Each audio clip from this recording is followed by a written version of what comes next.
Wait, before I tell you who walked through that door and said my name in a room full of people who'd spent the entire evening looking through me like I was furniture, I need you to feel something first. I need you to feel what it's like to stand in your childhood home, holding a glass of sparkling water you poured yourself because nobody offered you one, wearing a dress you bought on a Tuesday because you finally could, while your sister points at you across a crowded room and says, loud enough for 6 people to hear, "Oh, don't mind Martha. She's always been the waitress type." And everyone laughs, including your mother. My name is Martha, and this is the story of the night the room flipped completely upside down, and what I did when it did. Let me tell you what my family knew about me by the time of my sister, Vivienne's engagement party. They knew I'd left our hometown of Clearwater, Ohio at 22 with one suitcase and exactly $340 in my bank account. They knew I'd waitressed my first year in New York because rent was real and pride was not a utility. They knew that because my mother mentioned it every single time she introduced me to anyone, the way some families mention the time you fell off a bike at 8, except she was still telling the story at 34. What they did not know, because I had not told them, because every time I'd tried the conversation got redirected back to Vivienne's life, Vivienne's boyfriend, Vivienne's promotion at the pharmaceutical sales company, Vivienne's upcoming engagement, Vivienne's everything. Was what I'd built. I'm the head of commercial strategy at Lodestar Media Group. We are a mid-size but extremely well-networked media and brand consultancy that works with some of the largest consumer companies in the country. I manage a portfolio of 18 client accounts. My team runs 11 people.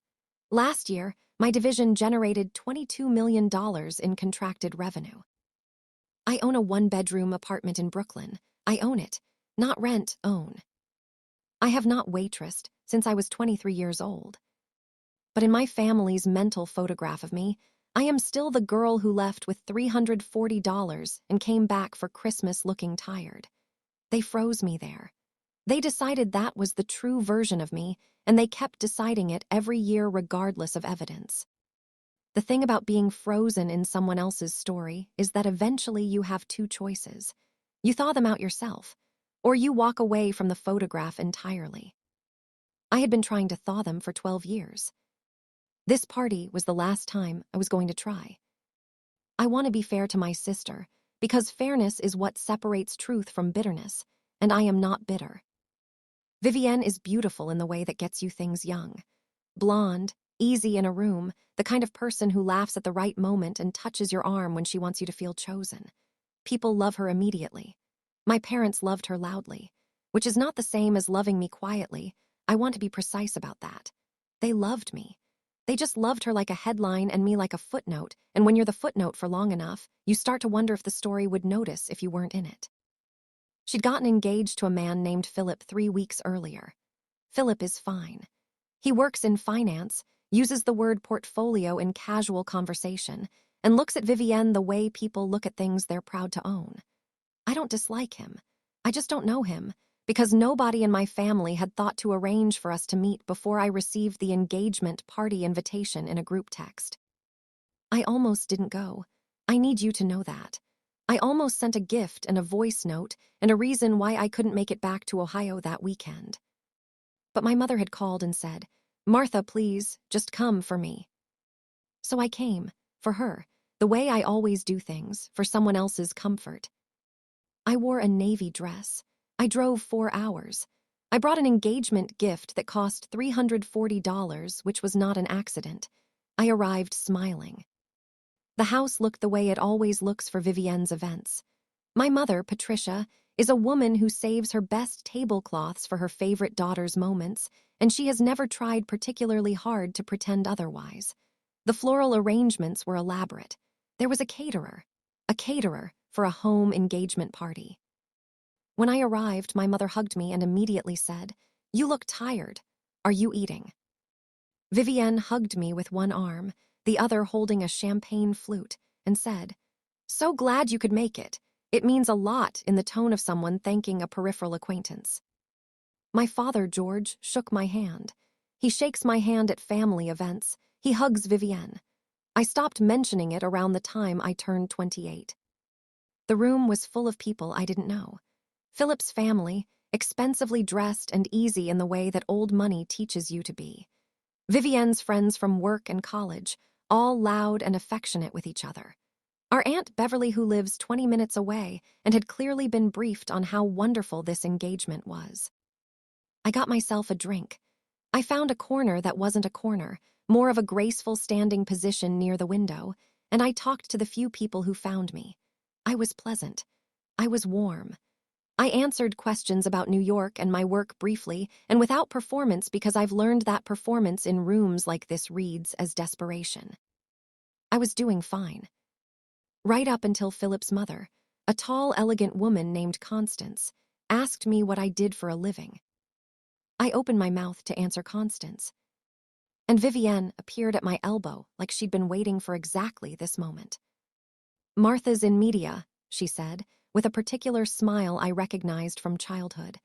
The smile that means she's about to be generous in a way that will cost me something. "She works really hard. She actually started out waitressing in New York, didn't you, Martha? Like, for years." "1 year," I said. Right, she waved her champagne flute. "She's always had that hustle, you know, that waitress energy, always serving, always accommodating." She laughed. "Martha's just always been the waitress type, honestly. Some people are built for that." She said it looking at Constance, not at me, like I was a subject being described, not a person being spoken to. Constance smiled uncertainly.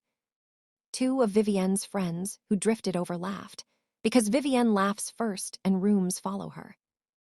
My mother, who was passing with a tray of something, heard it, met my eyes for exactly 1 second, and kept walking. I stood very still. 12 years of trying. 12 years of coming back. 12 years of being the footnote and the punchline and the one who waitressed and left and never quite amounted to the level of pride that Vivienne generated just by existing in a room. I felt something finalize inside me. Not rage, something colder and more useful than rage. I smiled at Constance. "Vivienne's right," I said pleasantly. "I did waitress. Best thing I ever did. Taught me how to read a room." I looked directly at my sister. "I'm very good at reading rooms." Something moved behind Vivienne's eyes. A small recalculation. But she'd had champagne and she was the guest of honor and the room was hers, so she just laughed again and moved on. I went back to my window position. And 20 minutes later, the front door opened. I didn't know he was coming. I need to be completely clear about that because what happened next is the kind of thing that sounds constructed when you retell it, and I cannot make it sound less extraordinary than it was. His name is Warren Cole. If you work in media, brand strategy, or commercial consulting at any serious level in this country, you know who Warren Cole is. He's the founder of Cole Group, which is arguably the most influential media investment firm operating right now. He's been on the cover of 3 industry publications in the past 18 months. He is the kind of person whose presence in a room changes the room's gravitational field. He is also, as it turned out, Philip's godfather. He walked in, and I watched the room respond to him, the way rooms respond to real authority, not the noisy kind, but the quiet kind that doesn't need to announce itself. He was scanning the room, doing what powerful people do, cataloging, assessing, and then his eyes landed on me. And he stopped. "Martha Calloway," he said. Across the room, loud enough for the cluster of people nearest us, including Vivienne, including Constance, including my mother who had frozen in the kitchen doorway, to hear absolutely clearly. He walked toward me with his hand already extended. "I have been trying to get a meeting with you for 6 weeks, he said, shaking my hand with both of his. "Your Alderton campaign is the single most strategically elegant piece of commercial work I've seen this year. I told my whole team, how are you at Lodestar? How is Lodestar letting you stay?"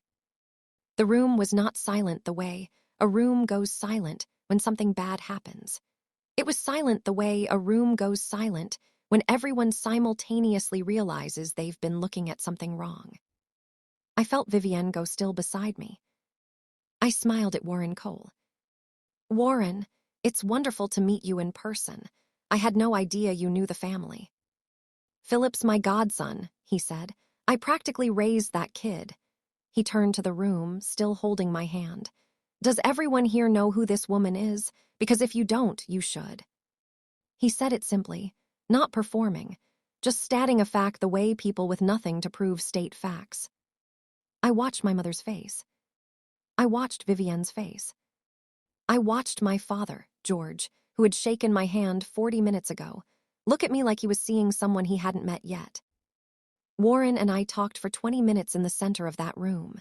He asked about the Alderton campaign, about my division's direction, about whether I'd considered moving into consultancy at a principal level.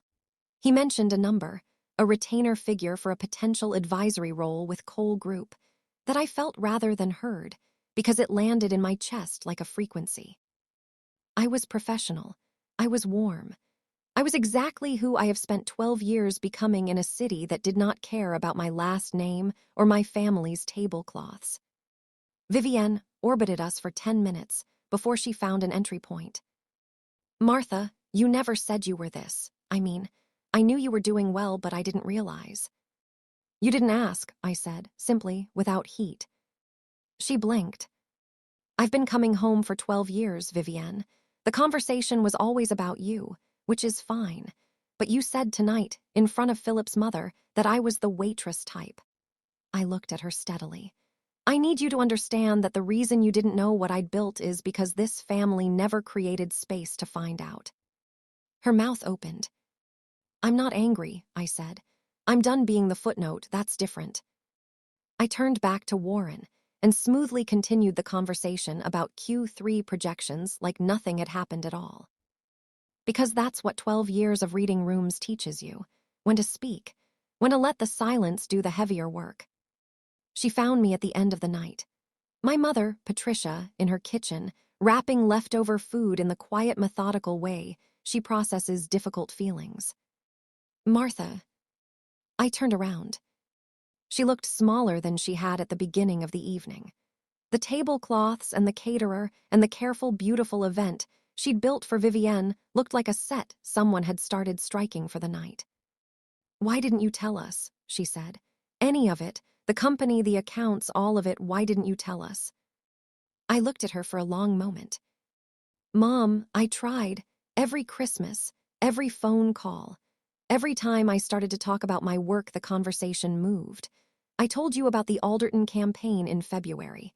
You said, that's nice, honey, and asked if Vivienne had told me about Philip's promotion. She looked like I'd pressed on a bruise. I didn't, she started. I know you didn't mean it, I said. That's the part that took me the longest to understand. You didn't mean any of it. You just loved her loudly and me quietly, and after a while quiet starts to sound like nothing. My mother set down the aluminum foil. And she started to cry. Not performance crying. The ugly, private kind that comes from somewhere real. I'm sorry, she whispered. Martha, I am so sorry. I crossed the kitchen. I put my arms around my mother. I held her the way daughters hold mothers when love and grief are the same gesture. I know, I said into her hair. I know you are. We stood there for a long time. Then my phone vibrated in my pocket. Once, twice, 3 times in quick succession. I pulled back gently and looked at the screen. 3 texts from Warren Cole. The first was the advisory retainer figure confirmed in writing. The second was something else entirely, something I hadn't expected, something that meant this night wasn't ending where I thought it was ending. The third text was a name I recognized. A name that connected Warren Cole to my family in a way that made absolutely no sense unless something had been kept from me. Something significant.